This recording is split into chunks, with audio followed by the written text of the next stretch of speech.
మహాగణాధిపతయే నమః. ఓం గురుభ్యో నమః. ఓం శ్రీమాత్రే నమః. పరమేశ్వర స్వరూపమైనటువంటి జ్యోతిష, వాస్తు మరియు ఇతర అనేకమైనటువంటి శాస్త్రములను మనకు అందించినటువంటి మహర్షులకి నమస్కారం. హయగ్రీవ హయగ్రీవ హయగ్రీవేతి యో వదేత్తస్య నిస్సరతే వాణిజ్యభూకన్యా ప్రవాహవత్. అరుణాం కరుణాతరంగితాక్షీం ధృతపాశాంకుశపుష్పబాణచాపాం అనిమాదిభిరావృతాం మయూకైః అహమిత్యేవ విభావయే భవానీం. శ్రీమాత్రే నమః. ప్రేక్షకులకి ఆ లలితాంబిక అమ్మవారి యొక్క అనుగ్రహం పరిపూర్ణంగా కలగాలని మనస్ఫూర్తిగా కోరుకుంటూ మనం ఈరోజు చెప్పుకోబోయేటువంటి టాపిక్ ఏమిటి అంటే, నాది పలానా రాశి లేదా పలానా లగ్నము అంటూ ఉంటారు. అంటే నేను ఇప్పుడు చెప్పబోయేది లగ్నం నుంచే చూసుకుంటే, లగ్నం తెలియని వారు రాశి నుంచి చూసుకోవచ్చు. అలాంటి వారికి చతుర్థాధిపతి అంటారంటే 4వ స్థానాధిపతి జ్యోతిష్ శాస్త్రరీత్యా. ఆ 4వ స్థానాధిపతి కనుక మీ జన్మజాతకంలో ఏదైనా ఒక గ్రహంతో కలిసి ఉంది, అప్పుడు మీరు ఏదైనా ప్రాపర్టీ కొనుక్కోవడం ద్వారా బాగుంటుంది. అలా కాకుండా కలవకూడనటువంటి గ్రహంతో కలుస్తాయి కొన్ని. అంటే ఎలా అంటే, చిన్న ఎగ్జాంపుల్ చెప్పాలంటే నీరు నిప్పు కలవదు కదా.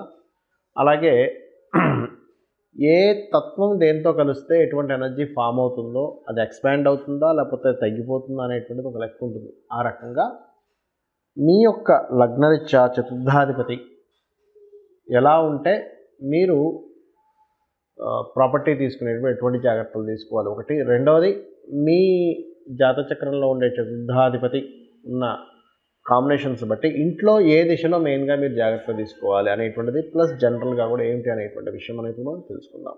తులాలగ్నము, తులారాశి. లగ్నం తెలిస్తే లగ్నం నుంచి చూసుకోండి, లగ్నం తెలియని వారు రాశి నుంచి చూసుకోవచ్చు. మరి మీ తులాలగ్నము ఆర్ లగ్నం రాశి వారు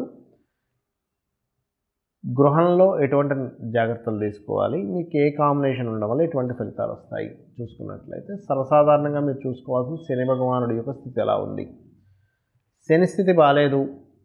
మీరు ప్రాపర్టీస్ కొనేటప్పుడు అందులో పర్టికులర్గా ఓల్డ్ ప్రాపర్టీస్, అంటే ఒక ఇల్లు గట్టో 50 సంవత్సరాలు అయిందండి, లేకపోతే ఒక ఓల్డ్ వెహికల్ ఎప్పుడో 1960s 1980s వెహికల్ తీసుకుంటారు కొంతమంది. అంటే అదొక ప్యాషన్గా తీసుకుంటుంటారు కొంతమంది, దట్ ఈస్ డిఫరెంట్ కేస్. కాకపోతే బాగా పాడైపోయినవి తీసుకునేటప్పుడు మాత్రం ఖచ్చితంగా చూసుకొని తీసుకోవాలి. ఇది శని భగవానుడు పాడయ్యాడంటే, పాడవడం అంటే ఏమిటి, కేతుతో కలిసి ఉండడం, నీచబడ్డ కుజుడితో కలిసి ఉండడం, లేనట్లయితే అట్లా ఉన్నప్పుడు ఏమవుద్దంటే ఈ దోషం అనేటువంటిది ఈ రకంగా ఎంటర్ అవుతుంటుంది. మరి అలాంటప్పుడు ఏం చేయాలి, ఏ డైరెక్షన్స్లో జాగ్రత్తలు తీసుకోవాలి అంటే, పొరపాటును కూడా మీరు వెస్ట్ డైరెక్షన్ ఎలా ఉందో చెక్ చేసుకోవాలి. వెస్ట్ పాడైందా మీకు దాని ప్రభావం పడుతుంది, గుర్తుపెట్టుకోండి.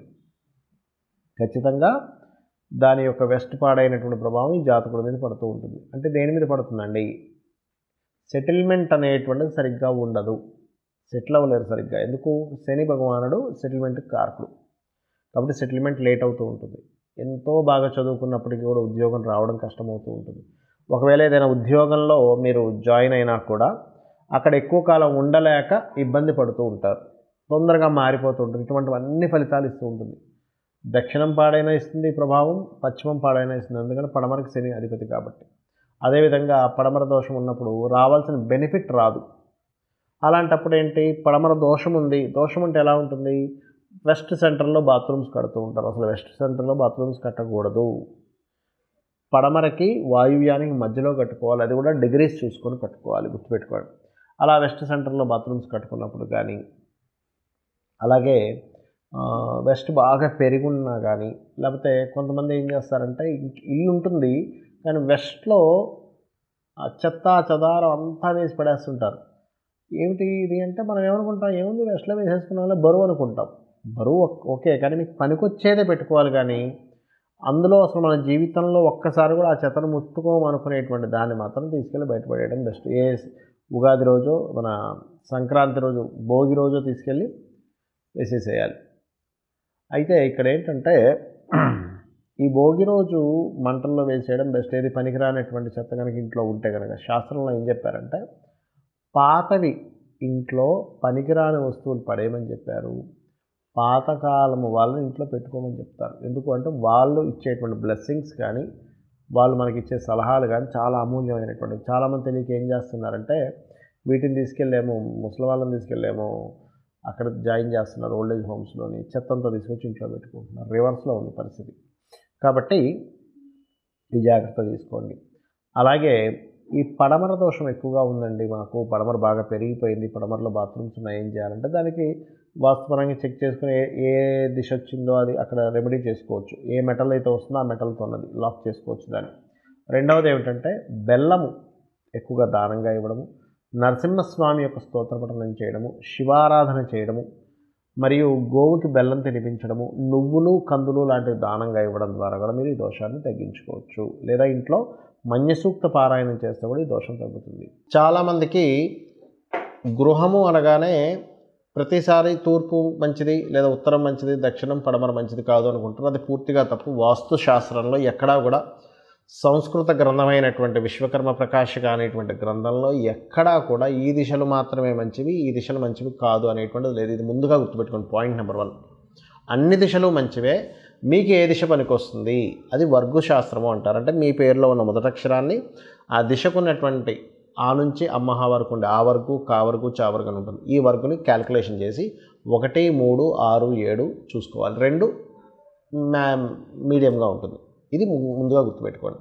ఇక రెండవ విషయం ఏమిటి అని చెప్పి చూసుకున్నట్లయితే వర్గుతో పాటు మీరు ముఖ్యంగా చూసుకోవాల్సింది, ఇప్పుడు నేను చెప్పాను మీకు, ఏది ఈ దోషం ఉంటే ఈ డైరెక్షన్ చూసుకోవాలని. ఆ రకంగా అదేదైనా ఉంటే, ఇప్పుడు ఉదాహరణకి శుక్రకేతువులు కలిసి ఉన్నారు ఎవరి జన్మ జాతక చక్రాలు అంటే, కిచెన్ కనుక చిన్నగా ఉందనుకోండి, ఇంకా దాని ప్రభావం పెరుగుతూ ఉంటుంది వాళ్ళకి కొంచెం. అంటే దాన్ని మనం ఆ ప్రభావాన్ని వాస్తు ద్వారా తగ్గించుకుంటున్నాం, రైట్.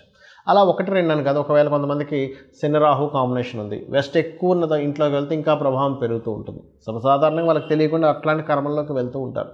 ఆ రకంగా ఇంకోటి ఏంటంటే, ఎప్పుడు కూడా గుర్తుపెట్టుకోండి, వాస్తు గురించి మీకు పూర్తిగా అవగాహన లేదు, చూపించుకునే స్థితి కూడా లేదు, అలాగే జాతక చక్రం కూడా తెలియదు. అప్పుడు ఏం చేయాలి? సింపుల్, ఒకటే గుర్తుపెట్టుకోండి. ఉదయం నిద్ర లేచిన వెంటనే గణపతిని స్కందుడిని తలుచుకొని 10 నిమిషాలు ధ్యానం చేసి మీరు నిద్రపోయే ముందు నమశివాయ అనేటువంటి మంత్రాన్ని, నమశివాయ అనేటువంటి పంచాక్షర మంత్రాన్ని చేయండి. ఇంట్లో మీకు ఎంత వాస్తు దోషం ఉన్నా, జాతచక్రంలో ఎంత దోషం ఉన్నా కూడా ఇది మిమ్మల్ని ఎంతో కొంత కాపాడుతూ ఉంటుంది. నిత్యము కనుక చేయగలిగితే, ఏదో ఒకరోజు చేశానండి, ఒకరోజు చేయగానే నాకు ఎటువంటి మార్పు రాలేదు అనకండి. నిత్యము చేయండి, మీరే చూస్తారు మార్పు అనేటువంటిది. అలాగే లలితా సహస్రనామాలు వినడం, చదవడం ఉదయం సాయంత్రం చేయండి. అంటే ఎటువంటి దోషాలు ఉన్నా కూడా తొలగిపోతాయి దీనివల్ల. విష్ణు సహస్రనామాలు కూడా చేసుకోవచ్చు. ఇక మరొక విషయం ఏంటంటే, ఇక్కడ మీరు గమనించవలసినటువంటిది, ఇప్పుడు ఇంట్లో ఏమైనా చేంజెస్ చేస్తున్నారు, కలర్స్ వేస్తున్నారు. Colours is also most important వాస్తుకి. కాబట్టి ఎటు పడితే అటు, ఏ రంగు పడితే ఆ రంగు వేయకుండా ముఖ్యంగా ఉత్తరం వైపు వైట్ కలర్ ఉండేలాగే చూసుకోండి. ఎందుకంటే అక్కడ వైట్ కలర్ కనుక లేదు అంటే ఫైనాన్షియల్ మీద ఎక్కువ దెబ్బ పడుతుంది. మన జీవితాలన్నీ కూడా ఫైనాన్స్తో ముడిపడి ఉంటాయి. ఏదైనా ఒడిదుడుకులు వచ్చాయంటే ఫైనాన్స్తో సంబంధం ఉంటుంది. ఎందుకంటే ఉత్తరం కేవలం ఫైనాన్స్ ఒకటే కాదు, ఉత్తరం ఫైనాన్స్ అయితే ఉత్తర ఈశాన్యం అనేటువంటిది మనకి ఆరోగ్యం. ఎవరైనా ఏమంటారు, ఆరోగ్యం బాగుంటే చాలండి, ఆరోగ్యమే మహాభాగ్యం అంటారు. అందుకని ఉత్తరం గోడ మొత్తం వైట్ ఉండాలి. అలాగే ఈశాన్య భాగం, ఉత్తర ఈశాన్యం వైపు తర్వాత వచ్చే ఈశాన్యం ఆలోచన, ఇటువైపు చూసుకుంటే ఉత్తర వాయువ్యము, వాయువ్యం వైపు కనుక చూసుకుంటే ఇదంతా వైటే ఉండాలి. వాయువ్యం నుంచి ఈశాన్యం వరకు మొత్తం వైటే ఉండాలి, గుర్తుపెట్టుకోండి. ఈ వాయువ్యం కూడా ఆరోగ్యాన్ని చెప్తుంది, మనస్థితిని చెప్తుంది. ఉత్తర వాయువ్యం అనేటువంటిది భార్యాభర్తల మధ్య ఉండేటువంటి కలయికను కూడా చెప్తుంది. కాబట్టి ఇవి మెయిన్గా డిస్టర్బ్ అవ్వకూడదు, కాబట్టి ఇక్కడ వైట్ కలర్ ఉండేలా చూసుకోండి. అలాగే మరొక విషయం ఏంటంటే, వాస్తుపరంగా కానీ జాతకపరంగా కానీ మీకు ఎన్ని పూజలు చేస్తున్నా అవ్వట్లేదు అంటే దాని అర్థం ఏమిటి అంటే, మీకు దేవతా అనుగ్రహం సరిపోయింది. అక్కడ ఎన్ని పూజలు చేస్తున్నా మీకు పనులు ముందుకు కావట్లేదు అంటే ఇంకా కావాల్సింది అంటే పితృదేవత అనుగ్రహం కావాలని మీరు అర్థం చేసుకోవాలి. అంటే ఎక్కడో తాతలకో ముత్తాతలకో లేకపోతే తండ్రి గారు గతించినట్లయితే వారికో అందాల్సినటువంటి సరిగా అందట్లేదు. అప్పుడు మీరు ఏం చేయండి అంటే, అమావాస్య నాడు మీరు స్వయం పాకము అంటారు, ఆ స్వయం పాకం ఇస్తూ ఉండండి. అంటే అమావాస్యకి బియ్యము, 2 రకాల కూరగాయలు, 2 రకాల పప్పులు, ఉల్లిపాయలు కాదు సారీ మిరపకాయలు, ఉప్పు, ఇటువంటి ఉల్లిపాయలు దానం ఇవ్వకూడదండి, గుర్తుపెట్టుకోండి, ఇవ్వాలి. అలాగే మరొక విషయం ఏంటంటే, ఇప్పుడు నేను చెప్పినటువంటివి ఏవైతే ఉన్నాయో, ఈ వాస్తుపరంగా చెప్పినటువంటిది ఏదైతే ఉందో, ఇందులో మీకు గనక మీ జన్మజాతకంలో అద్భుతమైనటువంటి ధనయోగ దశ నడుస్తుంది, ఇది పెద్ద ఇబ్బంది ఇవ్వదు, గుర్తుపెట్టుకోండి.